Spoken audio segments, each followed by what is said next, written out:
Bienvenue sur Succès-vous.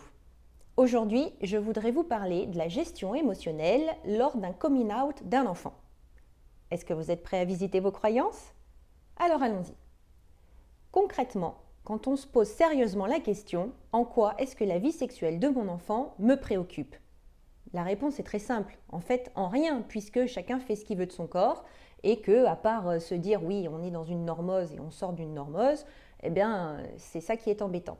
C'est là que c'est intéressant parce qu'en fait, quand on ressent des difficultés à gérer l'annonce de la différence sexuelle d'un enfant, ça vient toucher nos propres peurs.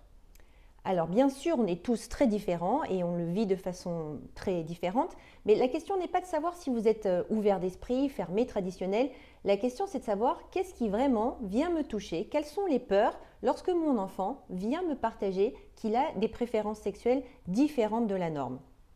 Alors on va faire un petit tour des peurs les plus classiques que l'on rencontre le plus souvent et je suis sûre que vous saurez en trouver d'autres et que vous les vivez de façon unique et spécifique, mais en tout cas c'est des bonnes pistes de réflexion pour pouvoir vraiment aller au cœur des choses de nos émotions et pourquoi est-ce que c'est si difficile à accepter et à dépasser. L'une des premières peurs que l'on peut avoir, c'est le regard des autres.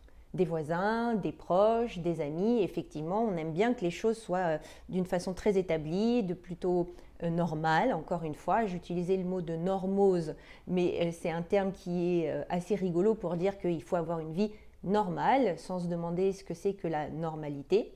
Mais le regard des autres est très fort et vient vraiment nous préoccuper directement.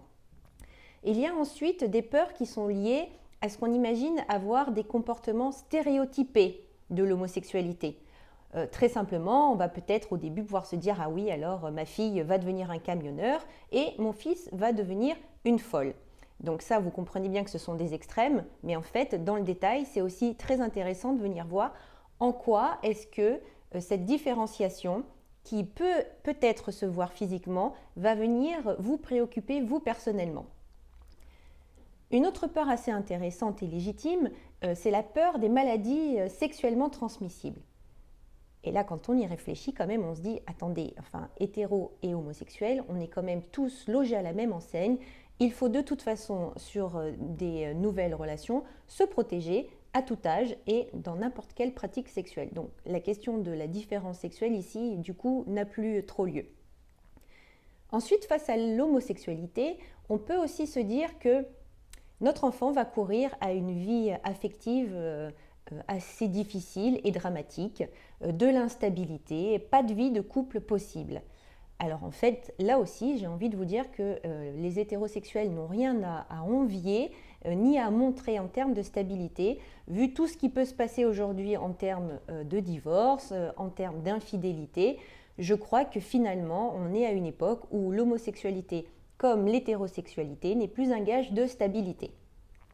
On peut être aussi amené à se dire « je ne serai jamais grand-mère ou grand-père ». Alors là aussi, vous voyez bien que ce n'est pas très rationnel comme peur et que ça peut dire autre chose derrière, parce que maintenant, tous les couples peuvent ou ne peuvent pas avoir d'enfants. Donc la question ne se pose plus. Et puis aussi, une question qui est très importante auquel on ne pense pas toujours, c'est la peur que son enfant ait mal, qu'il ait une sexualité douloureuse. Alors là aussi, j'ai envie de vous dire que ce sont vraiment des croyances parce que l'homosexualité n'est pas plus douloureuse que l'hétérosexualité. C'est toujours une question de personne et je vais revenir sur le terme d'intelligence érotique où chacun va avoir des jeux et des pratiques qui lui ressemblent et qui vont évoluer au fil du temps, mais dans le respect de soi et dans le respect de l'autre. Donc là encore, hétéro comme homo, tout le monde est logé à la même enseigne. J'espère que cette vidéo suscite en vous des questionnements, mais surtout des avancées. Et puis, si vous pensez qu'il y a des choses que vous aimeriez aborder avec moi, n'hésitez pas à m'envoyer un message sur succexezvous@gmail.com. Pensez à liker cette vidéo si elle vous a apporté quelque chose. Abonnez-vous également pour pouvoir être au courant de chaque nouvelle vidéo du vendredi, mais aussi des petites astuces pour développer son intelligence érotique que je peux poster de temps en temps, par surprise.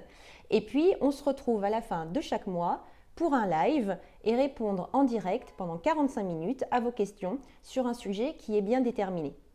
À bientôt!